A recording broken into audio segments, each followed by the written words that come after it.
오늘도 우리 본말씀에서 내 계명을 지키는 자에게는 천대까지 은혜를 베푸느니라. 9번째 말씀, 십계명 제9계명에 대해서 말씀드리도록 하겠습니다. 특별히 9계명은 우리가 입술로 짓는 죄들에 대해서 이야기해 주는 것입니다. 입술로 짓는 죄가 많습니다. 그래서 사실은 잊을만 하면 한 번씩 꼭 설교해야 될 것이 바로 이것입니다. 왜냐하면 교회 안에서 제일 빈번하게 가장 많이 일어나는 일이 바로 입술로 짓는 죄입니다. 그것 때문에 분란이 일어나고 항상 시끄럽습니다. 그래서 좀 잊을만 하다 싶으면 한 번씩 해드려야 될 설교인데 오늘이 바로 그 날입니다. 그래서 오늘 여러분들에게 이 9계명을 말씀드리면서 우리가 참 예수를 믿으면서 참 그동안 생각 없이 살았구나, 우리가 너무 쉽게 죄를 졌구나 다시 한번 잘 생각하시고, 우리가 이제 10계명을 이제 오늘 9번째 하는데 그동안 했었던 10계명 내용들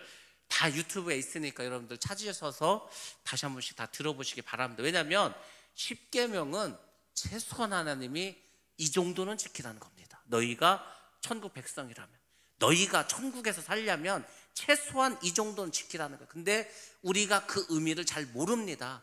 오늘도 우리가 거짓 증거하지 말라, 뭐 이것만 하면 그래서 거짓 증거? 어디 가서 뭐 재판에 가가지고 우리가 위증하지 말라는 얘기인가? 그거를 훨씬 뛰어넘는 그 깊은 말씀이 있으니까 여러분들 오늘도 잘 들으시고 변화 받으시기 바랍니다. 하나님은 진리 되십니다. 진리의 영이라고 우리가 말합니다. 예수님 역시 진리 되십니다. 그래서 예수님 뭐라 했습니까? 내가 곧 길이요 진리요 생명이라 말씀하지 않았습니까? 예수님도 진리 되신 분입니다. 자, 이게 무슨 말이냐면 하나님은 거짓말을 하지 않는다는 얘기입니다. 거짓말을 안 하시. 하나님 어떤 분이냐면 약속을 먼저 하십니다. 하나님 어쨌거나 약속을 먼저 하시고 계약을 먼저 하십니다. 그리고 그것을 그대로 지키십니다. 하나님은 지키시고 인간의 우리는 안 지킬 때가 많습니다. 그래도 하나님께서 약속하신 것을 지키신다는 것을 우리가 꼭 기억하시기 바랍니다. 하나님은 거짓말을 하는 분이 아니구나. 여러분들 그걸 확실하고 분명하게 믿으셔야 됩니다. 왜냐하면 우리가 하나님을 잘 못 믿겠어. 왜? 하나님이 거짓말을 너무 자주 해.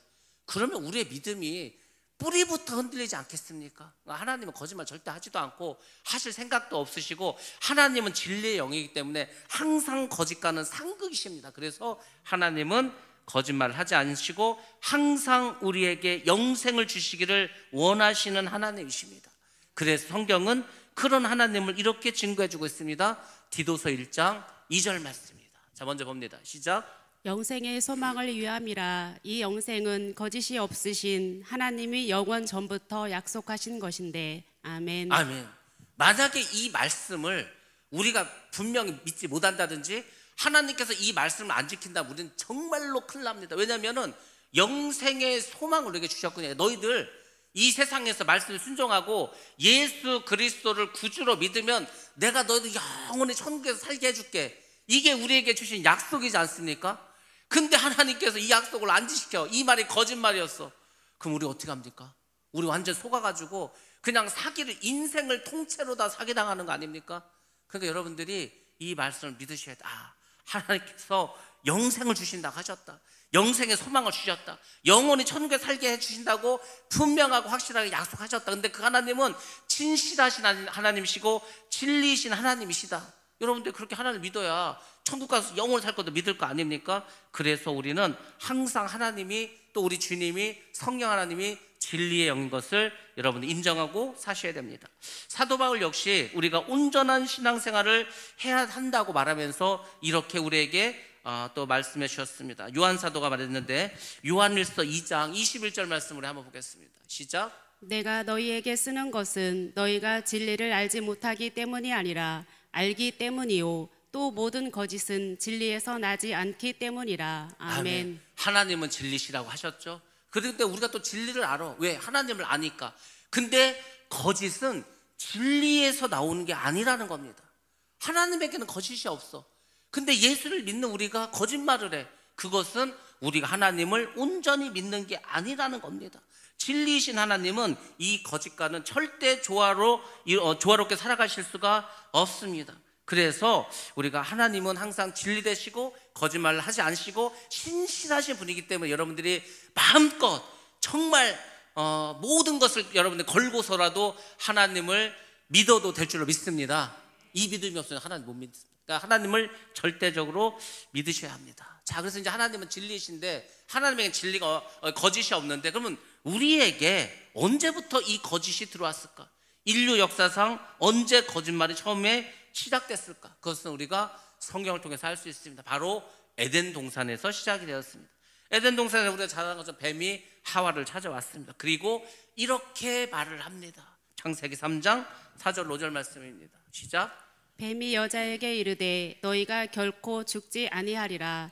너희가 그것을 먹는 날에는 너희의 눈이 밝아져 하나님과 같이 되어 선악을 알 줄 하나님이 아심이니라. 아멘.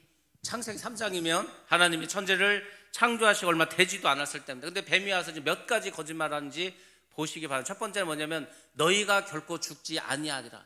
하나님은 선악과 먹으면 죽는다고 그랬거든요. 죽는다고 딱 말씀하셨어. 진짜로 죽어. 근데 뱀이 와서 뭐라고 했냐면 야, 니네 절대로 죽지 않어. 그 말이 첫 번째 거짓말이죠. 그 다음 또 뭐라고 합니까? 너희들이 그 선악과를 먹으면 너희 눈이 밝아진다는 거야. 눈이 밝아지면 어떻게 되는데? 하나님과 같이 된다는 거예요. 여러분들, 우리가 아무리 눈이 밝아져도 절대 하나님처럼 될 수가 없습니다. 그리고 선악을 알 수 있게 된다고 합니다. 여러분들, 악이 들어왔는데 선을 어떻게 알겠습니까? 죄인으로 살아가는 거지. 이렇게 뱀이 와서 거짓말을 했는데 하와가 그 거짓말에 속고 말았습니다. 그래서 이 거짓말 때문에 어떻게 됐습니까? 아담 역시도 죄를 범하게 됩니다. 여러분들, 이 인간이 참 어리석지 않습니까? 우리 인간이 되게 똑똑한 것 같아, 잘난 것 같아. 근데 사기꾼들이 엄청나게 사기를 쳐댑니다. 근데 또 거기 넘어가. 지금 아무리 이렇게 조심하라 그러고 조심하라 해도 여전히 피싱 사이트가 있고 여러분의 통장을 노리고 우리의 스마트폰을 이용해서 여러분의 정보를 빼가고 아주 막 사기가 엄청나게 많습니다. 근데 우리가 또 넘어가고 맙니다. 여러분들, 우리가 정신을 차리고 정말 깨어있지 않으면 이 악한 마귀가 얼마나 우리를 잘 속이는지 다 넘어가게 됩니다. 그래서 항상 여러분들이 이 마귀의 속삭임과 마귀의 속임에 빠지지 않도록 하셔야 돼요. 사람이요, 마음을 먹고 누군가를 속여야 되겠다면 솔직히 말해서 거의 다 넘어갑니다. 작정을 하고 속이려고 하면 넘어갈 수밖에 없어요. 그러니까 내가 어리석어서 사기를 당하는 게 아니고 사기꾼이 너무 사기를 잘 치는 거예요. 거짓말을 진짜보다도 더 잘해. 넘어갈 수밖에 없겠죠. 그래서 우리가 정말 이 세상을 잘 사셔야 되는 거예요. 정말 영을 잘 분별하고 살아가셔야 됩니다. 우리가 절대 하나님이 될 수가 없습니다. 근데 하나님이 된다는 그 말에 선악과를 따먹고 말았습니다. 그래서 하나님의 편에 서지 못하고 뱀의 편에 서게 되었다는 겁니다. 우리가 사기를 당하고 이렇게 세상의 말에 넘어가면은 결국은 하나님의 편에 서는 것이 아니고 마귀의 편에 서게 됩니다. 나도 모르게 어디 가봤더니 내가 지금 세상의 편에 서 있고 마귀의 편에 서 있는 거예요. 이렇게 우리가 조금만 정신을 차리지 않으면 나도 모르게 지금 막 죄인의 길로 가고 있다니까요. 정신을 정말 바짝 차려야 됩니다. 주일날 제가 말씀드리지 않았습니까? 우리가 하나님의 은혜를 받고 기적을 체험하려면은 하나님을 사랑하고 하나님의 편에 서야 된다. 그래서 하나님의 편에, 여러분들 정말 하나님의 편에 서시기 바랍니다. 누가 뭐라고 하더라도 앞으로는요, 하나님의 편에 서는 것 자체가 힘들 수 있습니다. 하나님의 편에 서면 욕을 먹을 수도 있고 핍박을 당할 수도 있고 회사에서 잘릴 수도 있고 막 엄청난 일들이 벌어질 겁니다. 왜? 그게 그렇게 마지막 때 있을 거라 요한계시록에서 말씀해 주셨기 때문에. 그렇다 하더라도 하나님의 편에 서셔야 되는 거예요. 뭐 끝까지 가면 이제 어떻게 해서 내가 하나님의 편에 서면은 내가 죽을 수밖에 없어. 그냥 죽으시면 됩니다. 뭐 깊이 생각할 거 하지도 마시고 그냥 죽으면 됩니다. 그러면은 천국 갑니다, 여러분들. 거기서 살겠다고 해봤자 얼마 살지도 못해. 어차피 예수님 바로 그런 일이 있으면 바로 조금 있으면 재림하시기 때문에 그러면 멸망인데 영원한 멸망입니다. 그러니까 마지막 때가 되어서 죽을 수밖에 없는 상황이다. 그냥 눈 딱 감고 기도하시고 그냥 천국 딱 가시기 바랍니다. 주님이 맞이해 주십니다. 그런 마음을 가지고 우리가 살아야 이 마귀의 공격에서 벗어날 수가 있습니다. 어쨌거나 인류는 하나님을 반역하고 타락하고 그리고 그 타락의 결과로 원죄를 갖게 되었고 원죄를 가진 인간은 죄성을 갖게 되었습니다. 그래서 우리 안에 죄가 막 들어왔습니다. 모든 죄의 시작은 거짓말인데 그 거짓의 영에 의해서 온갖 나쁜 귀신들이 다 따라 들어오는 겁니다. 그래서 거짓말하지 말라는 제가 와서 얼마나 거짓말하지 말라고 했습니까? 거짓말하면 안 되는 이유가 거짓말을 하게 되면은 온갖 악하고 더러운 귀신들이 계속 따라 들어온다니까요. 나도 모르게 계속 걔들이 들어와. 거짓말 해버리면 문을 열어준 거야, 문을. 그래서 거짓말을 아무리 힘들어도 하지 않고 살아가도록 여러분들이 힘써야 됩니다. 아무튼 가장 큰 죄성 중에 하나가 거짓말입니다. 그래서 사단은 거짓말을 통해서 우리에게 역사하고 그 사단은 거짓말장이고 거짓의 아비가 됩니다. 그래서 요한계시록에서는 이렇게 말씀하셨습니다. 거짓말하는 자는 하나님의 나라에 들어가지 못한다고 요한계시록에서 아예 분명하고 확실하게 말씀해 줬습니다. 요한계시록에 거짓말합니까?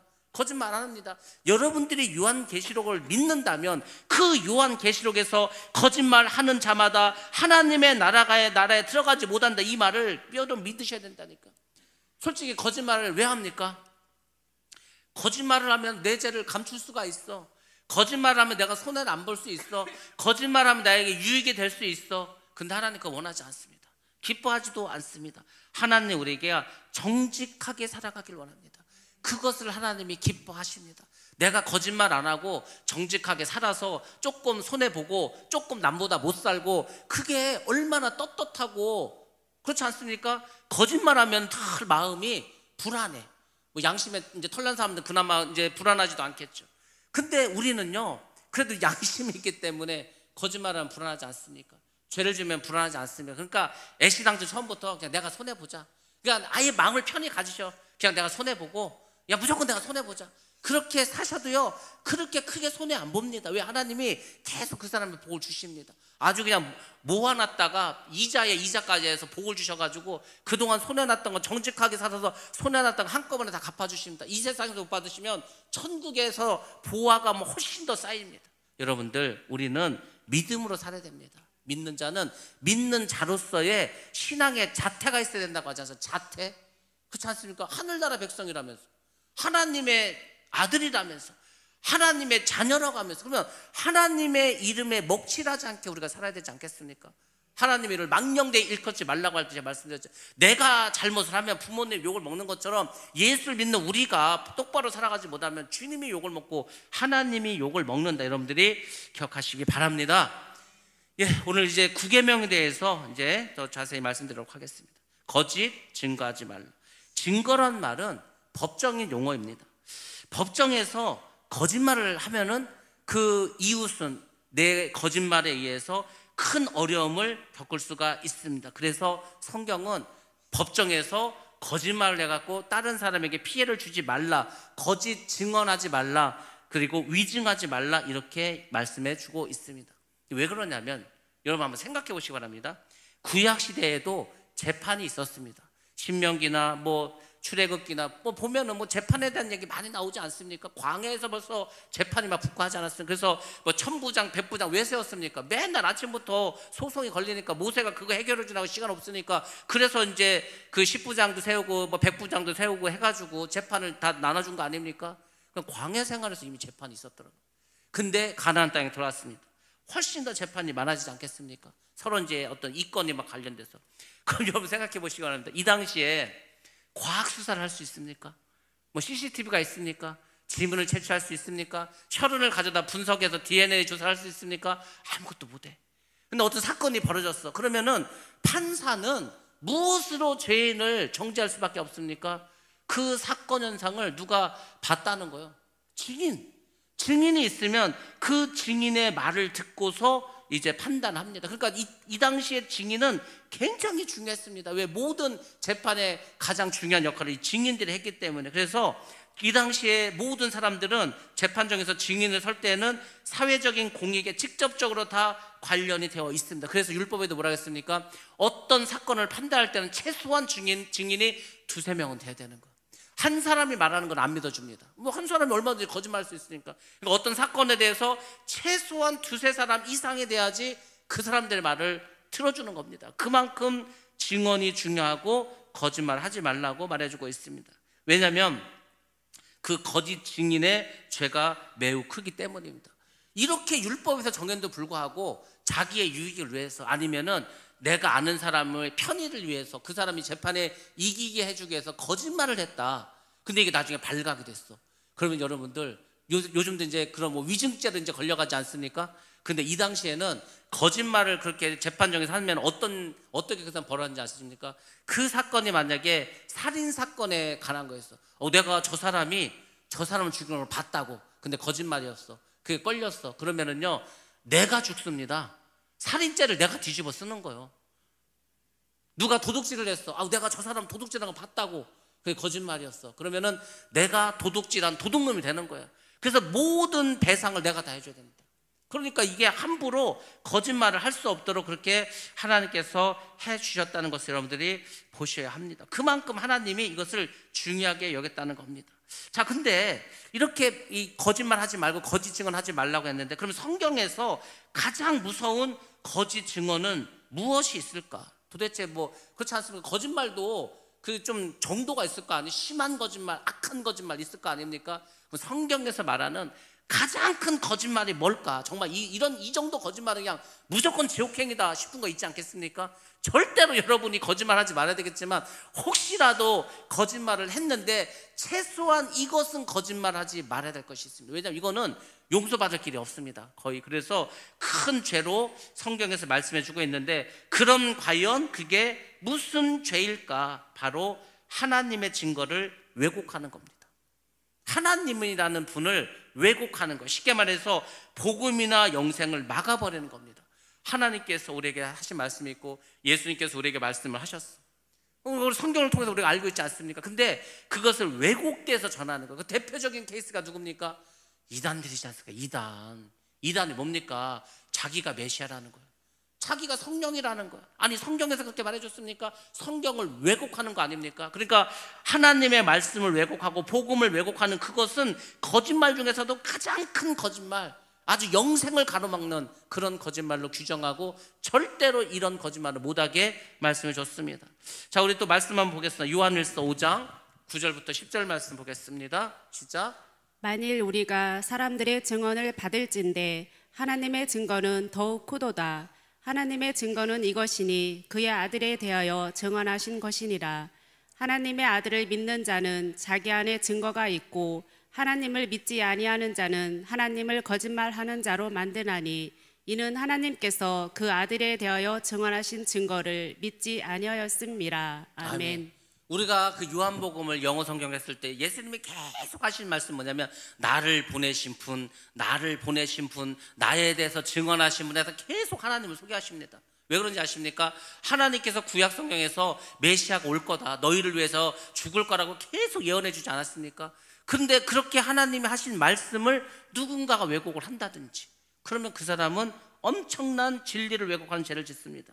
우리가 좀 전에 말씀드렸던 창세기 3장의 그 사건도 그렇지 않습니까? 마귀가 아담과 하와에게 어떻게 했습니까? 거짓 증거를 했습니다. 하나님은 선악과 먹으면 반드시 죽는다, 근데 죽지 않는다고 했습니다. 눈이 밝아져서 하나님처럼 된다, 그것도 거짓말입니다. 오히려 지금 죄를 져가고 쫓겨나게 되지 않았습니까? 저주를 받고 말았습니다. 영생의 길을 막아버렸다는 겁니다. 그래서 아담과 하와가 영생의 길이 막혀가지고 죽어버리지 않았습니까? 우리 인간에게 원죄가 오지 않았습니까? 그렇습니다.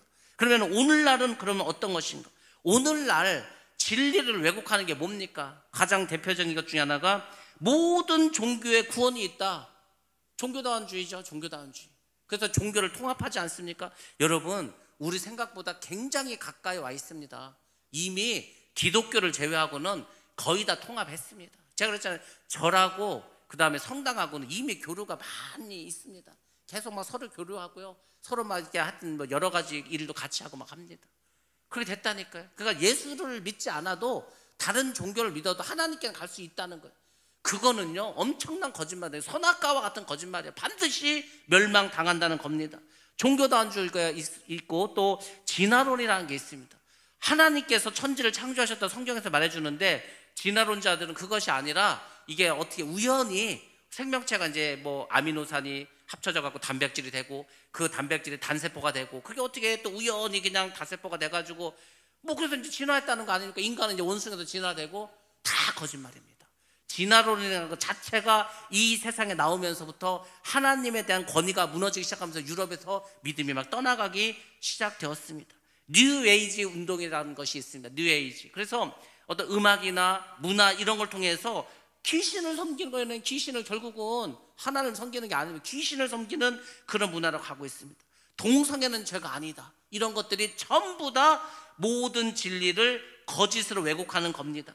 그러면은 하나님의 증거를 거짓으로 만들어 버리는 것입니다. 이런 것들을 하나님께서 특별히 더 큰 죄로 삼으신다는 겁니다. 예수님을 재판할 때도 그랬어요. 예수님이 죄가 없는데 재판을 해야 돼. 재판을 해서 어쨌건 예수님을 죄인으로 만들어야 돼. 그럼 예수님을 죄인으로 만들려면 어떻게 됩니까? 예수님께서 무슨 말 했다고 누군가가 증언을 하고 증인으로 나야 될 거 아닙니까? 그래서 이제 몇 사람을 돈 주고 샀어.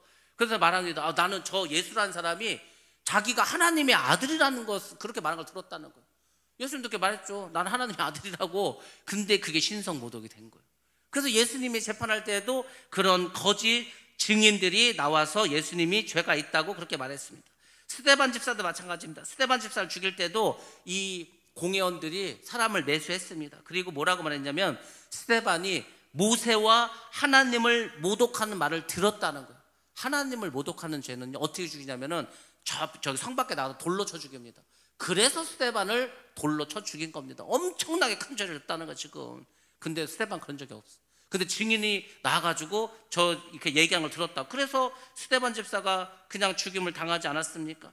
그리고 이제 이런 거짓 증인으로 정말 억울한 사람이 있는데 그 사람이 열왕기상 21장에 나오는 나봇이라고 하는 사람은 나봇. 이 얼마나 불쌍한 사람이니까.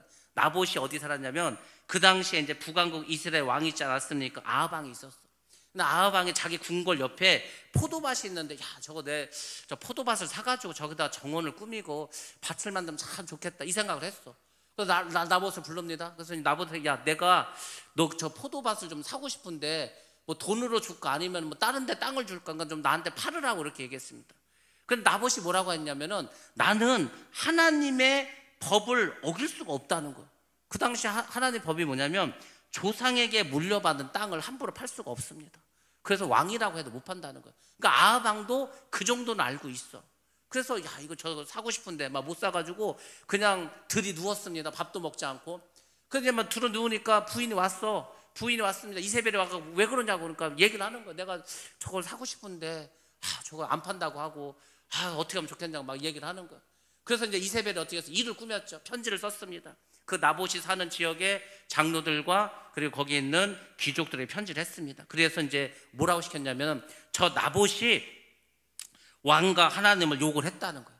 나봇을 붙잡아서 높은 곳에 놓고 재판을 하고 돌로 쳐 죽이라고 그렇게 이야기를 했습니다. 그래서 정말로 그렇게 했습니다. 편지를 받은 장로들과 귀족들이 결국은 거짓 증인을 세워서 그러니까 이때도 마찬가지로 거짓 증인이 있어. 근데 성경에서는 그 거짓 증인을 뭐라고 했냐면 불량자 2명이라고 했습니다. 불량자 2명. 그러니까 깡패 같은 애들 돈 줘가지고 시킨 거. 나봇은 그렇게 한 일이 없거든. 근데 어쨌거나 나봇이 왕과 하나님을 저주했다는 거짓 증언을 하게 해서 돌에 맞게 죽게 합니다. 그것을 하나님 보시고 엘리야를 부르는 거. 너 지금 아합 왕한테 가라고. 아합 왕한테 가서 내가 그 모든 것을 봤다. 그래서 너희가 저 나봇을 돌로 죽여서 그 살을 개가 먹은 것처럼 너네 가족들도 다 그렇게 할 거라고 하나님이 재앙을 선포했습니다. 그래서 이세벨도 막 사람들이 그 성으로 쳐들어갔을 때 이세벨을 창밖으로 집어던져서 죽지 않았습니까? 그때 개들이 와서 그 살을 뜯어먹고 피를 핥아 먹었습니다. 하나님이 그런 분이니까 여러분들 하나님이 다 보고 계신다니까요. 그러니까 아예 죄질 생각도 하지 마시고 나쁜 짓을 할 생각도 하지 마시고 거짓말을 절대 하지 않도록 하시기 바랍니다. 거짓말하는 하나님이 기뻐하지 않고 자꾸 우리가 믿음에서 떠나가게 됩니다. 거짓 증인을 세워서 이런 일을 하는 걸 하나님이 모르시냐고 다 아시죠. 그래서 우리 삶 가운데에서 이 거짓 증언을 버려야 되는데 그러면 우리 예수 믿는 사람들 중에서 우리 안에 구체적으로 이 거짓 증언에 해당되는 죄악들이 어떤 것일까? 많습니다. 여러분에게 제가 이걸 알려드리고 이런 죄를 짓지 말자는 거.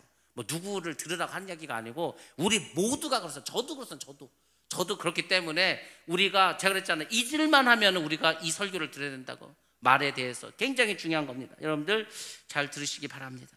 출애굽기에서 이 거짓 증언이라고 할 때 그 말은 샤카르라는 단어를 씁니다. 그리고 신명기에서는 샤와라는 단어를 썼는데 이게 무슨 뜻이냐면 가짜, 거짓, 우상, 사기, 거짓 맹세 뭐 이런 의미를 갖고 있습니다. 그래서 성경에서 도대체 그럼 이런 죄가 어떤 유형들로 있는가? 첫 번째 뭐냐면 참소입니다. 참소. 그 마귀가 맨날 하나님 앞에 가서 막 우리를 참소한다고 하지 않습니까? 참소? 참소가 뭡니까 여러분들? 참소라고 하면은 한국말인데도 솔직히 잘 몰라. 고자질하는 건가? 뭐 이 정도만 우리가 알 수 있죠. 참소는 뭐냐면 고의적으로, 일부러라는 거죠. 계획적으로 이런 얘기입니다. 고의적으로 다른 사람의 약점과 그 사람의 과거를 들춰내. 그래가지고 그 사람을 파괴시키는 말, 이것이 바로 참소입니다. 근데 이 참소는 항상 이런 게 있어. 사실도 있어. 사실도 있는데 이게 거기에 자꾸 과장된 거짓말이 들어가. 그럼 나중에는 사실인지 거짓말인지를 구분할 수가 없게 됩니다. 왜? 어차피 소문이 날 때는 소문이 계속 부풀어집니다. 부풀어져. 그 참 신기하죠. 저도 이런 일을 당한 적이 있어. 제가 했다는 게 아니고 당한 적이 있어. 누군가가 저를 참소했습니다. 저는 그런 말을 한 적도 없고 그런 일을 한 적도 없는데 제가 그렇게 했다는 거예요. 근데 이게 시간이 지나니까 더 커져버려. 뭐 아예 그냥 하지도 않은 게 막 계속 첨가되고 하더라고요. 야, 참 이 참소가 무섭다는 걸 그때 알았습니다. 그럼 사람들이 처음에는 아이 설마 그럴 일이 있겠어 하는데 이게 뭐가 자꾸 첨가가 되니까 정말 그런가? 이렇게 되는 겁니다. 물론 시간이 지나면은 다 진실은 밝혀지지 않습니까? 누군가가 음모를 하고 누군가가 계략을 채워서 이런 일이 벌어졌다는 것을 나중에는 다 알게 됩니다. 근데 사단이 그것을 이용한다는 거예요. 우리가 이런 거 언제 많이 봅니까? 언제 많이 봅니까? 선거를 앞두고 상대방의 어떤 약점을 들춰가지고 그거 막 선거 전날 막 터뜨려 버리는 거야. 막 그게 사실이든 아니든 나중에 뭐 그게 사실이 아닌 걸 밝혀줬던 상관없습니다. 왜? 이미 선거는 끝나 있으니까. 그런 거 많습니다. 삼양라면이 우리나라 라면 업계 1위지 않았습니까? 삼양라면, 뭐 라면 처음에 나온 라면도 삼양라면이고 뭐 우리나라 라면은 삼양라면이지. 농심이 어떻게 해도 이 삼양라면을 못 이겼어. 근데 오늘 갑자기 언론에서 삼양라면에서 면을 튀기는데 공업용 유지를 사용했다는 거. 쉽게 말해서 식용유를 쓰지 않고 그 바람에 사람들이 삼양라면 불매운동을 벌였습니다. 몇 년간의 재판을 벌였어. 근데 뭐 공업용 뭐 그건 맞긴 하지만 사람에게 뭐 이렇게 전혀 해가 없는 상관없는 것을 밝혀졌습니다. 뭐 그럼 어떻게 이미 이제 뭐 회사는 뭐 어려움을 당했는데 그 왜 몇 년 전에 그 고바라는 뭐 프로 있지 않았습니까? 그래서 누가 이제 황토팩으로 화장품을 뭐 이렇게 피부 뭘 만들었는데 거기 뭐 중금속이 있다고 해가지고 김영애인가 그 사람이 했던 거. 그래서 그냥 뭐 거의 망하다시피 하지 않았습니까? 그러니까 사실은 중요한 게 아니야. 나중에 그게 사실이 아닌 걸로 밝혀졌어도 이미 그 회사는 망해버렸는데, 이미 그 사람 매장당해버렸는데 그게 참소입니다. 그러니까 이런 것을 하지 말라는 거. 이거는 하나님이 굉장히 무섭게 보는 겁니다. 사탄이 그것을 전문적으로 사용합니다. 그래서 참소하는 자들은 사탄의 영으로 그 일을 하게 되는데 자기도 모르게 막 생각 떠올라. 이 마귀가 역사하면은요 능력이 생겨. 어떤 능력이 생기냐면은 내 머리로는 짤 수 없는 계략이 막 머리에서 떠오릅니다. 야, 내가 머리가 엄청 좋아졌는데 어떻게 막 이런 생각을 할까 막 자기도 모르게 좋아하죠. 좋아할 하나도 없습니다. 마귀가 주는 생각입니다. 그래서 하루 중에서도 나에게 마귀가 얼마나 생각을 많이 준지 아십니까? 엄청 줍니다. 5만 개의 생각을 준다는 거예요, 이제 우리에게. 그래서 5만 가지 생각이 들었다고 하지 않습니까? 근데 그 마귀가 주는 생각을 다 걸러내셔야 되는 거예요. 성령이 주시는 말씀 들어야 되는데 많은 사람들이 마귀가 주는 말을 딱 붙잡아 버려. 그럼 이제 뭐 화가 나고 자기 혼자 이제 막 화가 나는 거죠. 아무 일도 벌어지지 않았는데 혼자서 막 마귀가 막 승질나게 하고 막 짜증나게 하고 다 속는 겁니다. 아니 마귀가 그게 거짓말하는데 그걸 왜 속습니까?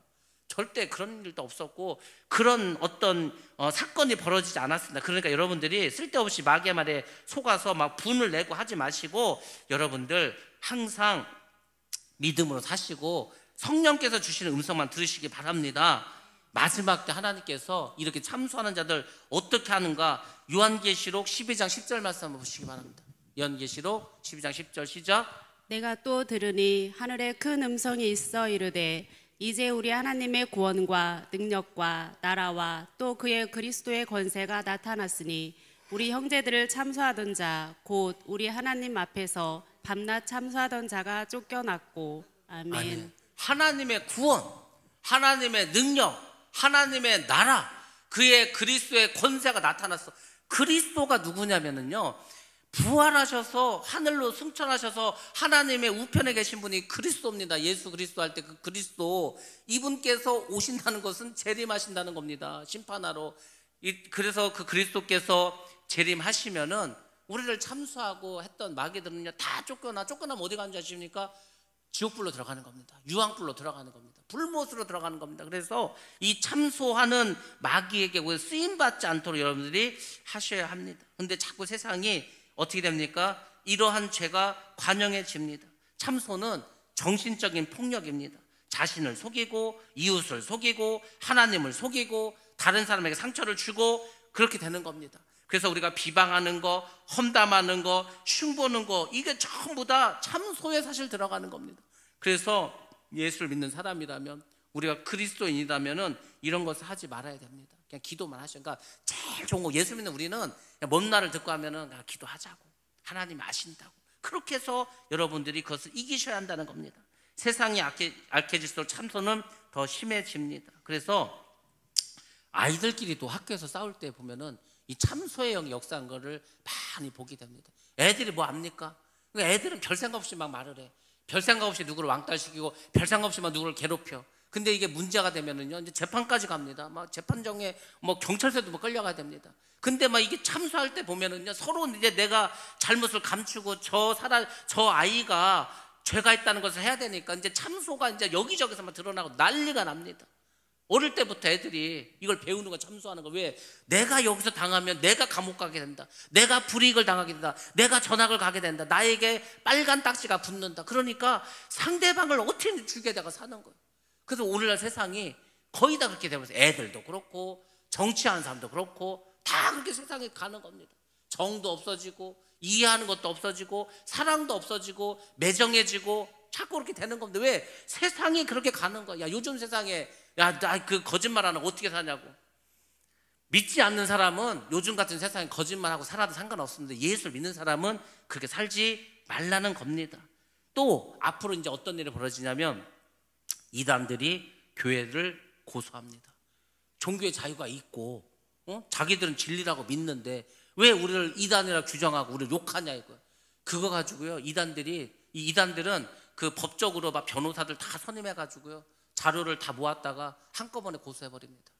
그런 일이 벌어진다니까. 이미 벌어지고 있습니다. 이런 것들도 계속해서 우리 삶 가운데 나타납니다. 그래서 악인들의 고소가 더 거세질 것입니다. 앞으로 가면 갈수록. 그러니까 예수를 믿는 우리라도 이렇게 막 고소하고 고발하고 이런 거 하지 마시기 바랍니다. 오늘 제가 경찰서에서 연락이 하나 왔어요.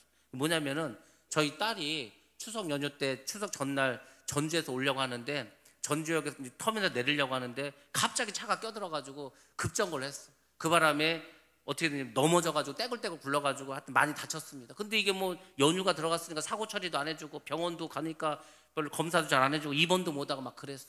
그래서 하여튼 처리가 굉장히 계속해서 이제 좀 어렵게 갔습니다. 경찰서 전화가 왜 했냐면은 그 사고를 낸 차는 좋은 차인데 벤츠인데 책임보험밖에 안 들었다는 거예요. 그래서 병원비를 다 못 대준다 이거 쉽게 말해서. 그리고 그 사람이 자기는 이 버스 안에서 다친 사람들 버스 회사에서 고쳐주고 자기는 못 고쳐준다고 버텨버렸습니다. 그래서 이제 경찰에다 신고를 했어. 경찰이 저한테 전화해가지고 뭐라 하냐면은 이 사람을 형사적으로 처벌할 거냐 말 거냐요. 그래서 제가 뭐 이런 걸 가지고 하루에 수백 건 수천 건의 교통사고가 나는데 뭐 이런 걸 형사사건으로 하냐. 그냥 우리는 형사 그 처벌을 원하지 않는다고 이렇게 얘기했습니다. 근데 그 버스에 좀 다친 사람 몇 명 돼 있었나 봐. 그러니까 어차피 제가 그 형사 사건으로 하지 않는다 그래도 다른 사람이 그 처벌을 원했기 때문에 어차피 그건 사건이 된다는 거예요. 그래서 제가 그랬습니다. 제일 많이 다친 애가 우리 딸인데 제일 많이 다친 우리가 형사적인 걸 원하지 않는데 도대체 뭘 얼마나 다쳤다고 그걸 또 뭐 고소를 하고 형사적으로 그걸 책임을 물으라고 합니까? 그러니까 세상이 너무 악해지지 않았습니까? 그렇게 살 필요 없습니다. 왜냐면은 나도 사고를 낼 수가 있어. 내가 지금은 피해자지만 어느 순간 내가 가해자가 될 수도 있습니다. 그러니까 우리 사회가 늘 그런 마음을 살아야 돼. 내가 지금 피해자지만 나도 언제든지 가해자가 될 수 있다. 용서하고 이해해주고 뭐 참아주고 이래야 되는데 우리 사회가 그런 게 없습니다. 그냥 뭔 사건만 벌어졌다면은 그냥 막 정신없어. 내가 지는 사고는 어떻게 해서라도 쌤쌤으로 가려고 하고, 그냥 50대 50으로 나오면 어떻게 내가 이기려고 하고, 내가 이기는 사고면 확실하게 이겨서 뭐 돈을 왕창 뜯어내려고 하고, 놀부심 봅니다. 하나님 기뻐하지 않습니다. 근데 그게 똑똑한 사람인 것처럼 마치 우리가 그렇게 봅니다. 그렇지 않습니다. 하나님이 그런 거 다 불이하게 보십니다. 우리가 예수 믿는 사람들이라면은 그런 것들도 우리가 좀 생각하면서 살아가시기 바랍니다. 두 번째로는 위선이라는 게 있습니다. 위선. 많이 들어보지 않았습니까? 위선이 뭐냐면 자신을 높이고 다른 사람을 깎아내리는 사람입니다. 이런 사람 있습니다. 여러분들, 이런 사람 있으면 그 옆에 있고 싶습니까? 아니 그냥 뭐 보기만 하면은 자기는 어떻게든 자꾸 올리려고 그러고 상대방은 어떻게든 끌어내려고 있습니다. 제가 아는 사람도 이런 사람이 있어. 저는 그래가지고 될 수 있으면 그 옆에 안 가려고 그래. 말도 잘 안 하려고 그래. 그렇습니다. 왜 그런지 아십니까? 그런 사람들은 어떤 특징을 갖고 있냐면 시기와 질투가 많어. 남이 잘 되는 꼴을 못 보는 거예요. 다 내가 해야 돼. 내 마음대로 해야 돼. 내가 원하는 대로 해야 돼. 나만 칭찬받아야 돼. 아니 어떤 사람이 그럴 수가 있습니까? 근데 제가 봐도 신기할 정도로 너무 그게 심하더라고. 그러면은 이런 사람 옆에는 아무도 가려고 하지 않습니다. 또 위선자들 중에 대표적으로 하는 게 뭡니까? 가짜 학위, 가짜 신분증, 쉽게 말해서 사기꾼들 있지 않습니까? 사기꾼들은 전부 다 위선자입니다. 사람들 다 속이는 거 아닙니까? 거짓말하는 거 아닙니까? 그래서 가짜 막 문서 같은 거 들고 와가지고 진짜인 것처럼 해가지고 그렇게 속이는 것들 전부 다 위선인 겁니다. 근데 이 위선 중에서도 정말 큰 죄가 있습니다. 그게 뭐냐면 종교적 위선이 있다는 겁니다. 거짓 선지자들. 아니 하나님의 진리를 가르쳐야 되는데 하나님의 진리가 아닌 엉뚱한 걸 가르치는 거. 아이 그 다원주의, 그 종교 다원주의 상관없다고, 예수가 아니더라도 구원을 받을 길이 있다고 이렇게 말하는 그런 주의종이 있다면 그것은 거짓 선지자입니다. 주의종은 절대 그렇게 하지 않습니다. 또 내가 꿈을 꿨는데, 내가 환상을 봤는데 하나님께서 뭘 보여주셨다는 거, 뭘 예언해 주셨다는 거, 그러니까 내가 시킨 대로 하라고 하면서 사람들의 등골을 빼먹는 그런 사람도 있습니다. 다 하나님 보시고 전부 다 심판하십니다. 그런 사람들 하나님에게 크게 저주를 받습니다. 거짓 은사자들, 거짓말로 사기쳐가지고 거짓 은사. 제가 전에 언제 말씀드리지 않았습니까? 그 박중훈이 나왔던, 이경연이 나왔던 할렐루야라고 하는 영화, 그거 보면은요 코미디 영화인데 사실 우리가 볼 땐 창피한 일이지 않습니까? 가짜 목사 행사를 하면서 가짜로 사람들 돈을 줘가면서 자기가 마치 막 안진뱅이 일으키고 하는 것처럼 돈을 막 헌금을 뜯어내고 결국 그 사기치고 하려다가 나중에 실패하고 막 이런 거. 여러분들 이게 영화에서 그렇게 나왔지만 실제로 없을 것 같습니까? 실제로 많습니다. 그래서 교회마다 재판이 막 붙는 거예요. 계속해서 이런 일들이 왜 벌어지는가? 거짓의 영, 이 거짓말을 너무 쉽게 생각했기 때문에 이런 일들이 벌어지는 겁니다. 하나님을 속이는 죄가 되는 겁니다. 마태복음 6장에 보면은 예수님께서 이런 말씀을 하십니다. 하나님께 우리가 드려야 될 것이 있습니다. 그러니까 하나님께 드리는 거 원래 목적이. 근데 하나님께 드리려고 하는 것보다는 자기 사람들에게 보이려고 하는 게 있습니다. 사람들에게 보이려고 거짓으로 행하는 게 있어요. 그것을 예수님께서 지적합니다. 바리새인에게. 그 세 가지가 뭡니까? 첫 번째는 기도입니다. 기도. 그래서 예수님께서 뭐라 했어요? 야, 너 저기 거리에 나가서 막 큰 소리로 막 눈물 흘리면서 그렇게 하는 바리새인들 하지 말고 골방 가서 기도해. 골방 가서. 그 골방 기도 말한 거 아닙니까? 기도에 대해서 말씀하셨습니다. 또 뭐 있습니까? 구제. 오른손이 한 일을 왼손을 모르게 하라는 게 구제지 않습니까? 그러니까 이런 것은 하나님이 보시고 하나님이 알아서 상을 주시는데 자기가 나팔을 불어버려. 그러면 안 됩니다. 제가 어디서 그런 얘기를 들었는데 예전에 왜 수재의원금이라는 걸 걷지 않았습니까? 수재의원금? 수재의원금을 걸었는데 어떤 사장이 돈은 내긴 내겠는데 그냥 내긴 좀 아까워. 직원을 보냅니다. 큰 봉투에다가 회사 이름을 크게 써서 2천만 원 딱 해가지고 직원을 보냈어. 왜 옛날에 막 TV로 막 방송해 주지 않았습니까? 그래서 뭐 어느 회사 뭐 해서 뭐 얼마 이렇게 했는데 이 사람들은 다른 거에 관심 없고 자꾸 그 봉투를 카메라에다 들이대는 거예요. 그래서 사회자가 왜 자꾸 그렇게 하냐니까 이 사람들이 또 솔직해가지고 거짓말을 못해갖고 우리 사장님이 꼭 이 카메라에다 이렇게 비춰가지고 알리라고 했다고. 사회자가 그냥 가시라고 했습니다. 이건 실화입니다. 실화. 그런 거예요. 막 그런 일들이 벌어집니다. 여러분들 하나님은 다 알고 계십니다. 우리가 구제를 하고 누군가를 도와주고 하나님 다 알고 계십니다. 그러니까 오른손이 한 일을 왼손이 모르게 하고 왼손이 한 일을 오른손이 모르게 해도 하나님은 아십니다. 그리고 금식에 대해서 말씀하십니다. 금식을 할 때 오히려 막 목욕을 하고 깨끗한 옷을 입고 사람들이 저 사람은 금식을 하는지 안 하는지 모를 정도로 하고 다니라고. 왜? 하나님이 다 알고 계시는데 자꾸 사람에게 보이려고 하는 것, 그것은 종교적인 위선이라고 주님께서 우리에게 말씀해 주셨습니다.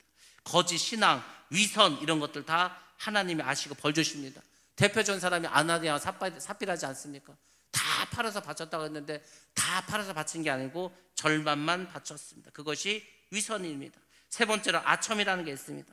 아첨은 어떤 사람을 칭찬을 하는데 과장되게 칭찬하는, 과장되게 칭찬하는 것을 아첨이라고 합니다.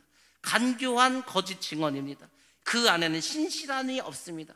이런 것은 간교한 자들이 하는 겁니다. 그러니까 입으로는 칭찬하는데 속으로는 막 욕을 하는 거예요. 그것이 바로 아첨이라는 겁니다. 우리가 사극 같은 거 보면은 옛날에 막 왕이 있지 않습니까? 그 왕의 주변에 누가 있습니까? 아첨하는 사람들이 막 몰려 있어. 그러니까 이제 이 왕이 좀 똑똑하고 정말 좋은 왕은 아첨하는 자는 다 몰아냅니다.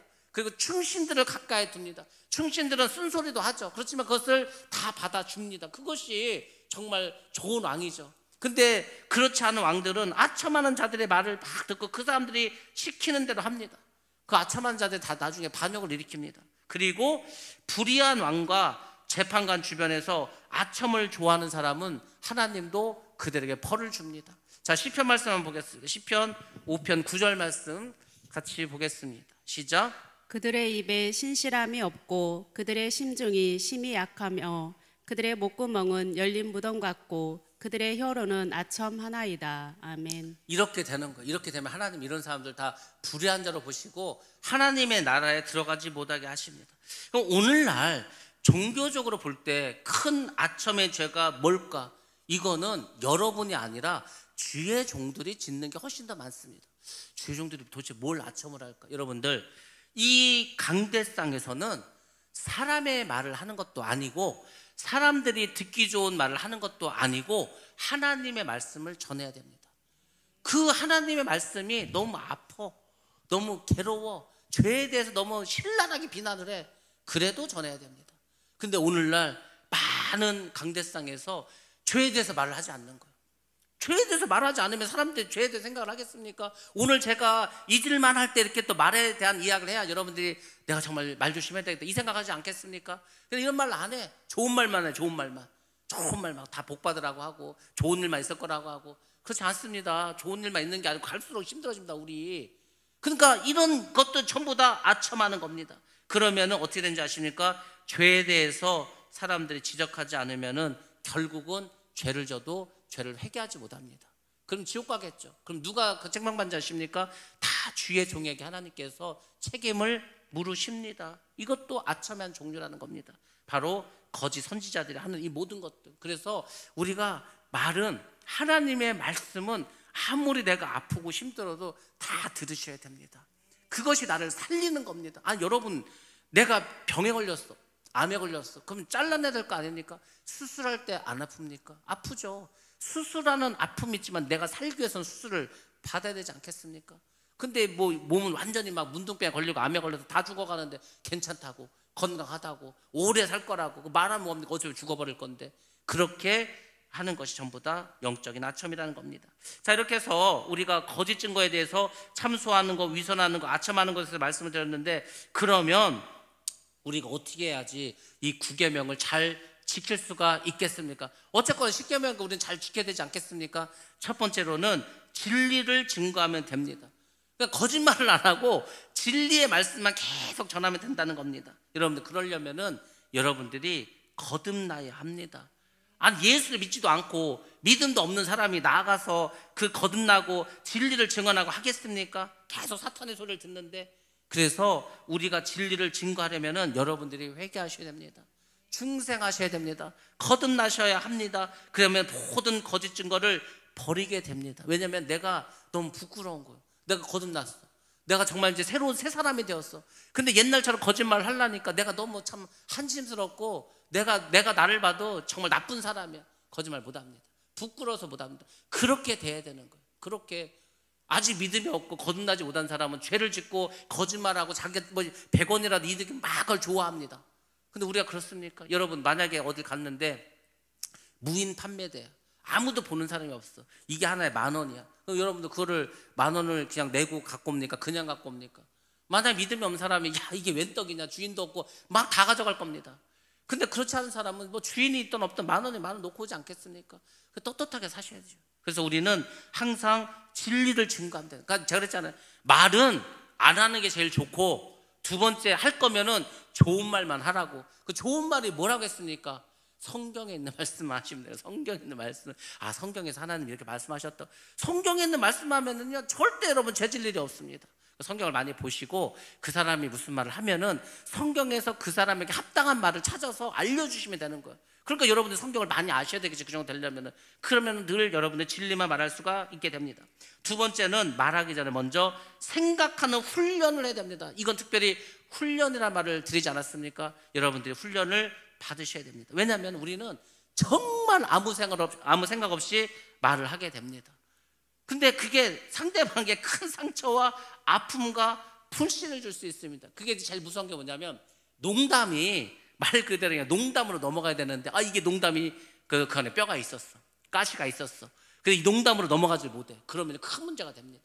그래서 우리가 말을 할 때는 먼저 좀 생각을 하고 말을 해야 돼요. 아무 생각 없이 말했다면 큰일을 당할 수가 있습니다. 특별히 다른 사람에 대한 나쁜 말을 내가 해야 된다, 그럴 때는 반드시 여러분들이 조심을 하셔야 합니다. 왜냐하면은 내가 잘못 알 수도 있기 때문에. 그러니까 양쪽의 말을 다 들어보는 게 중요합니다. 그리고 절대로 이 다른 사람에 대해서 말을 옮겨서는 안 됩니다. 요즘은요 다 우리가 말하는 거 스마트폰이나 뭘로 녹음합니다. 그리고 고소합니다. 내가 누구에게 말한 거를 녹음을 해놓고서요 그걸 고소한다고. 요즘 사람들이 그렇습니다. 그러니까 여러분들이 법적으로 나중에 문제가 생길 수 있습니다. 저 사람이 나를 욕했다고 그걸 가지고 명예훼손으로 걸리면은요 다 넘어갑니다. 왜? 증거가 있기 때문에, 녹음해 놓은 게 있기 때문에.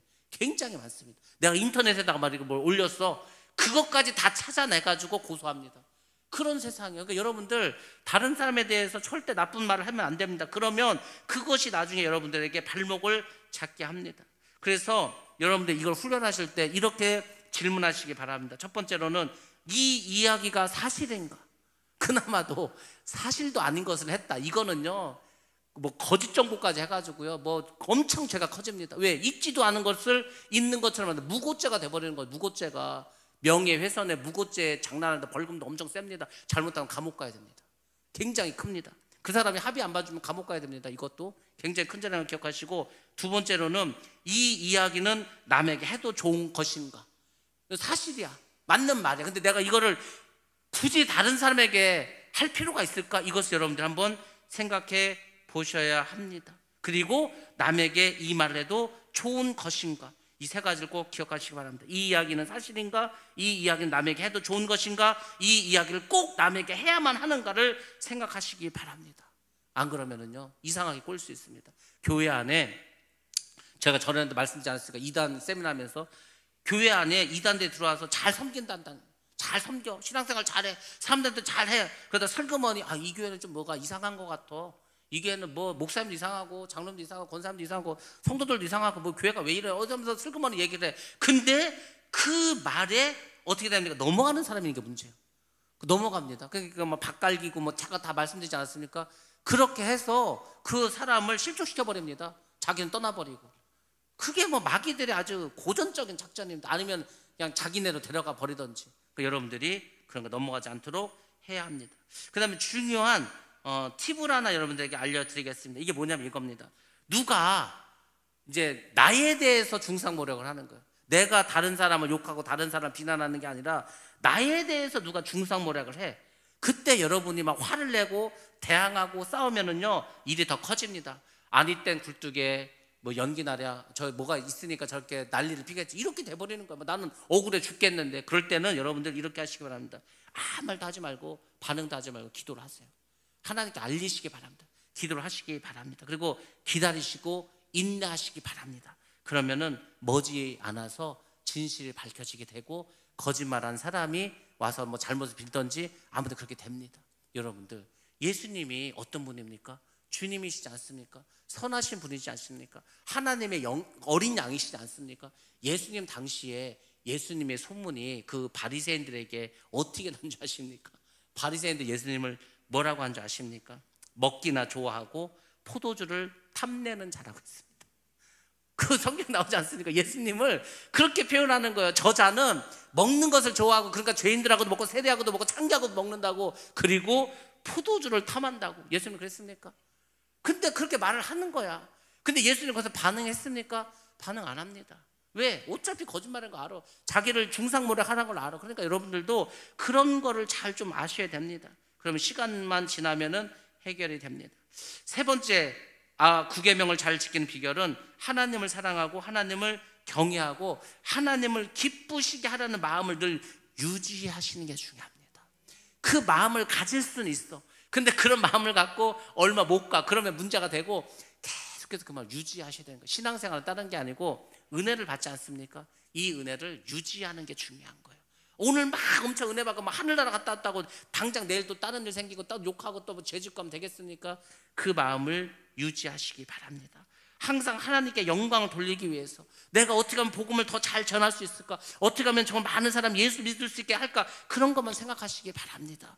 그리고 여러분의 입술로 누구를 비난하고 욕할 것이 아니라 여러분의 입술로 하나님을 찬양하시고 하나님께 영광을 돌리시기 바랍니다. 그러면 여러분들은 구계명을 잘 지키는 그런 복된 자가 될 줄로 믿습니다. 그건 저와 여러분 되시기를 주님의 이름으로 축원합니다.